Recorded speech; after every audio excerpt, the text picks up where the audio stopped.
Масштабное наступление с 3 сторон началось. Армия пошла в атаку. Командование стягивает войска. Официальное заявление Генштаба. Стратегические объекты поражены. 3 страны атакованы. Заявление об опасной эскалации и ударе в ответ. На Ближнем Востоке в огне крупнейшие в мире предприятия. Атаковано и энергетическое сердце Ирана. Новый этап войны и заявление о нападении.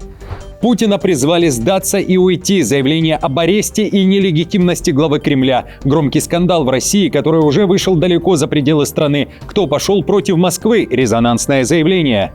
Удары без поражения. Разведка США бьет тревогу. Иран держится, несмотря на атаки. Цель Тегерана – дальнобойный удар по США. Данные спецслужб. Европейский Союз призывают закрыть границы для украинских мужчин после фильтрации. Чехия не хочет принимать тех, кто едет с запада Украины.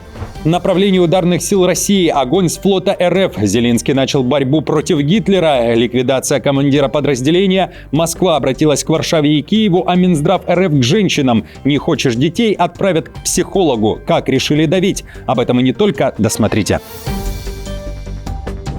Друзья, всем привет! Это «Время прятку». Коротко, четко и по делу о том, о чем говорят в мире. Спасибо за поддержку, и я начинаю.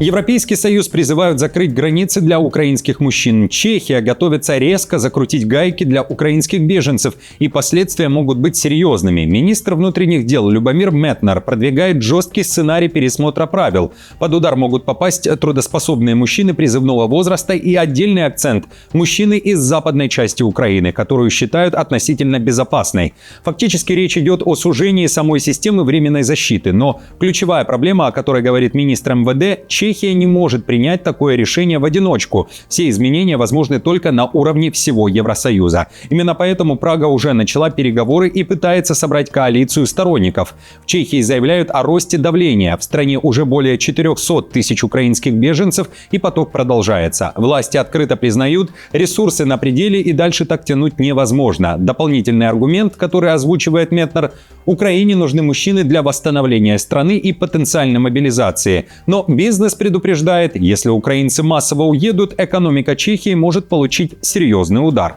Изменений хотят и другие страны. Они могли бы касаться нескольких направлений. Географический критерий означал бы, что из-под действия защиты был бы исключен запад Украины, то есть та относительно безопасная западная часть.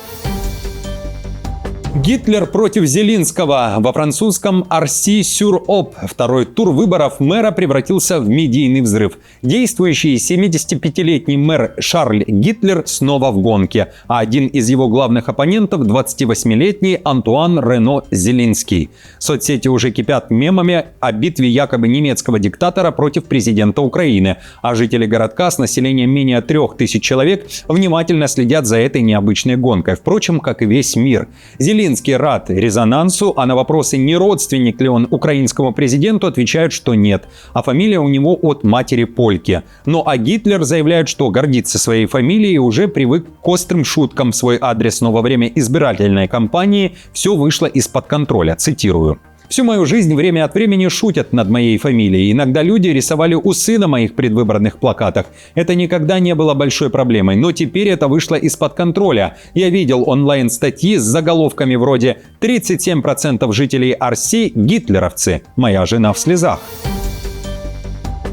Москва обратилась к Варшаве и Киеву. Россия собирается воевать за российского археолога. Ведомство Лаврова отреагировало на решение Варшавского суда, который дал зеленый свет. Известного археолога РФ, который был задержан в Польше, могут выдать Украине. Киев обвиняет Александра Бутягина в разграблении древних артефактов в Крыму на миллионы долларов. Речь о раскопках на полуострове после 2014 года. Сам он спокойно говорит: «Ничего хорошего не жду», но улыбается. Москва называет дело юридической тиранией и требует его освободить. Но Польша идет дальше. Решение принято. Теперь слово за Минюстом. Речь идет о политическом процессе, у которого нет каких-либо правовых оснований. Решение польского суда промежуточное. На его обжалование есть неделя, и мы будем добиваться скорейшего возвращения Александра Бутягина на родину. МИД Украины уже заявил, что положительно оценивает решение Польши относительно экстрадиции представителя российского Эрмитажа. Китай выигрывает в войне Трампа против Ирана. Об этом пишет издание Bloomberg, ссылаясь на западных чиновников, знакомых с ситуацией. Пекин внимательно наблюдает за демонстрацией военной мощи США в Иране и получает чрезвычайно ценную информацию, которая почти наверняка учтет при планировании любого потенциального конфликта вокруг Тайваня. Си Цзиньпинь уже просчитывает экономические и дипломатические последствия войны и видит стратегическую выгоду в том, что США отвлекли свое внимание и ресурсы на Ближний Восток, что фактически означает снижение американского влияния в Индо-Тихоокеанском регионе, говорится в материале. Пекин может использовать накопленную информацию для укрепления своих позиций и планирования сценариев возможной войны в будущем. В отличие от большинства других лидеров Большой Двадцатки, Си Цзиньпинь до сих пор хранит молчание по поводу конфликта, охватившего важного партнера Китая, пока чиновники оценивают полный масштаб последствий войны. Хотя Китай ранее неоднократно заявлял, что Тайвань должен быть взят под контроль при необходимости силой. Пекин не давал сигналов о том, что готовится сделать это в ближайшее время.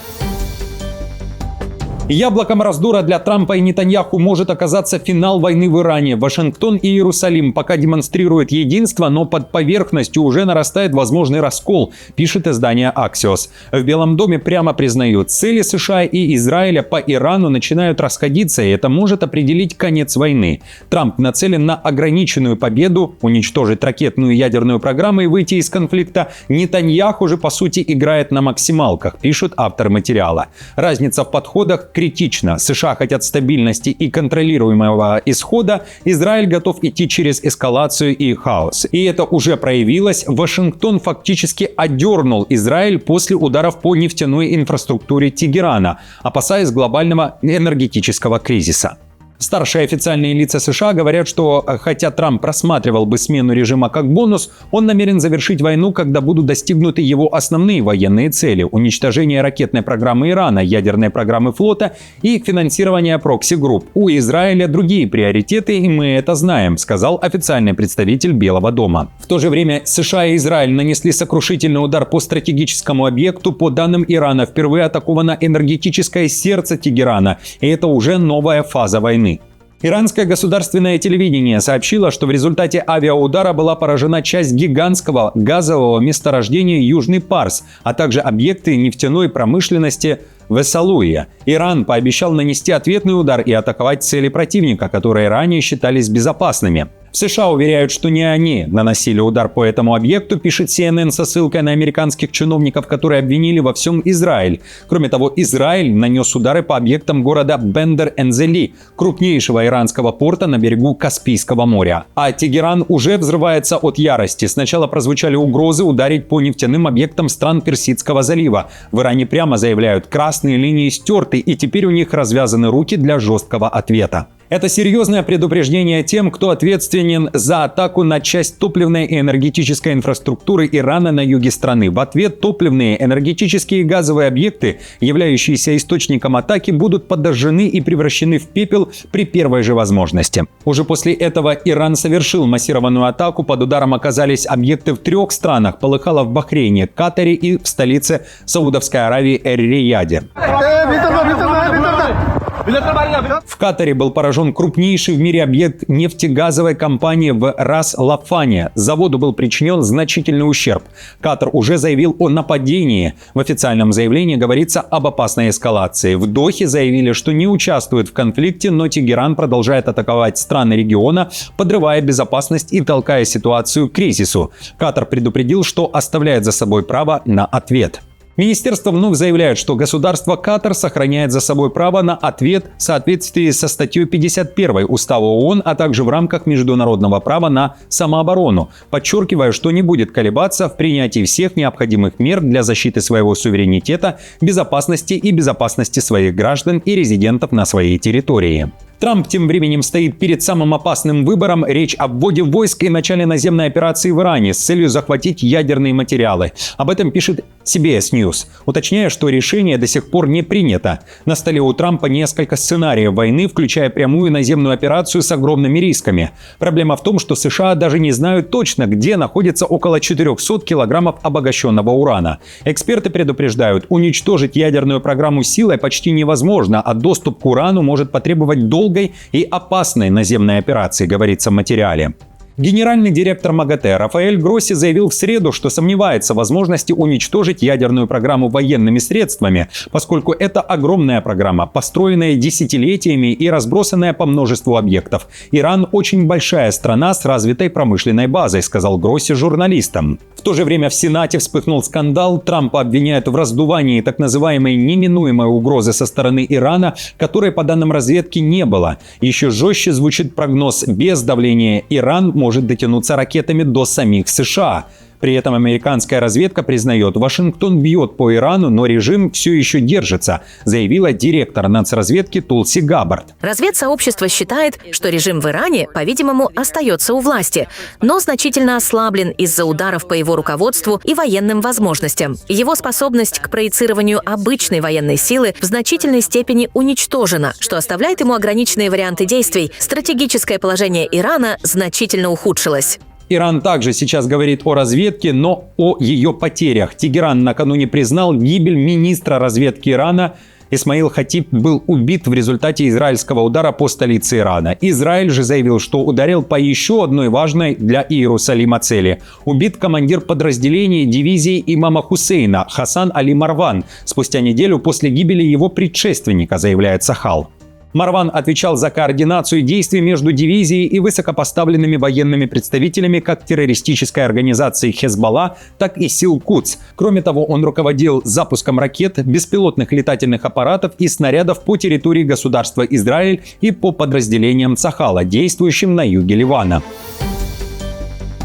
Путина призвали сдаться, уйти и вообще отправить под суд. Громкий скандал в медиапространстве России, который уже вышел далеко за пределы страны. Прокремлевский юрист, публицист и общественный деятель Илья Ремесло, годами бивший по оппозиции, внезапно развернулся против Путина. Об этом пишет The Guardian. Он опубликовал манифест «Почему я перестал поддерживать Путина», и это взорвало российский интернет. В тексте он называет Путина нелегитимным и требует судить его как военного преступника. По его словам, война провальная, армия застряла, а потери огромные. Ремесло утверждает, Россия воюет за крошечные территории, которые ничего не дадут. Он также обвиняет Путина в разрушении экономики и превращении страны в разваливающуюся систему. Особый удар по системе власти. Абсолютная власть за столько лет правления развращает, и этот механизм уже трещит, считает юрист. Еще громче звучит его признание. Раньше он сам помогал российской власти. Подтверждая свои слова, он заявил в среду в интервью «Гардиан» из своей квартиры в Санкт-Петербурге: Владимир Путин должен уйти в отставку и предстать перед судом как военный преступник. Его персонализированная коррумпированная система обречена на крах, как мы видим сейчас на примере войны в Украине и в других местах.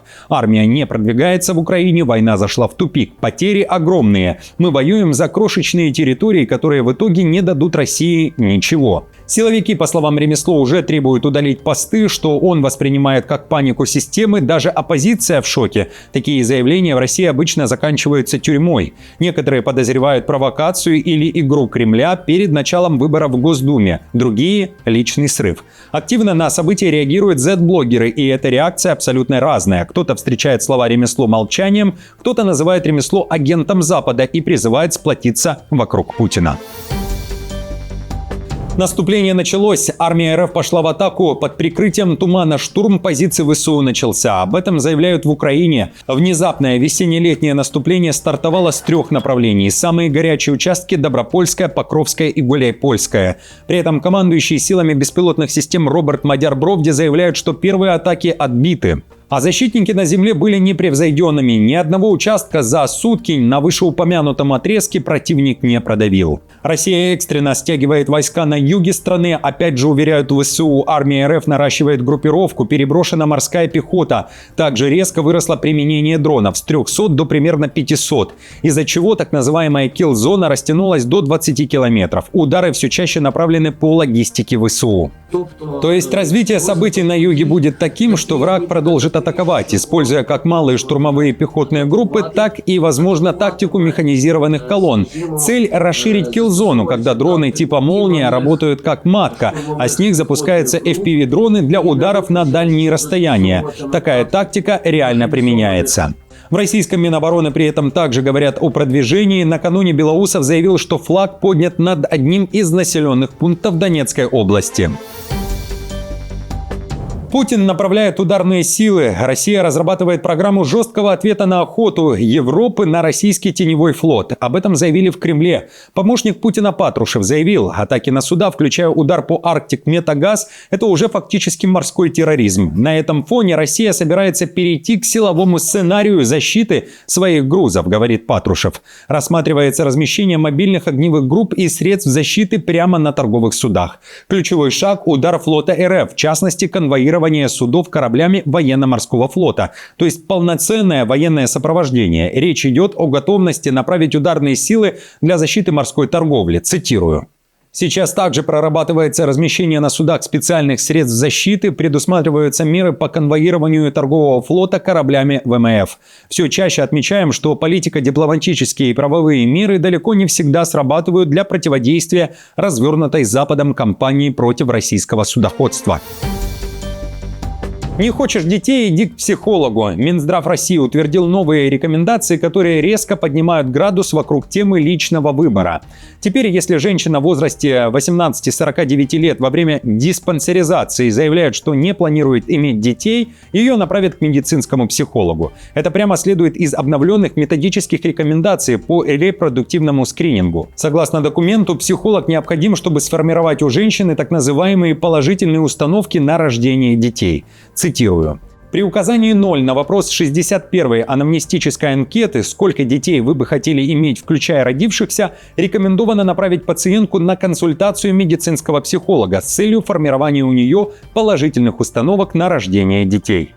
Друзья, на этом все. Спасибо вам большое за поддержку. Как всегда, напомню, мне будет приятно, если вы оставите лайк, комментарий и сделаете репост. До встречи уже завтра.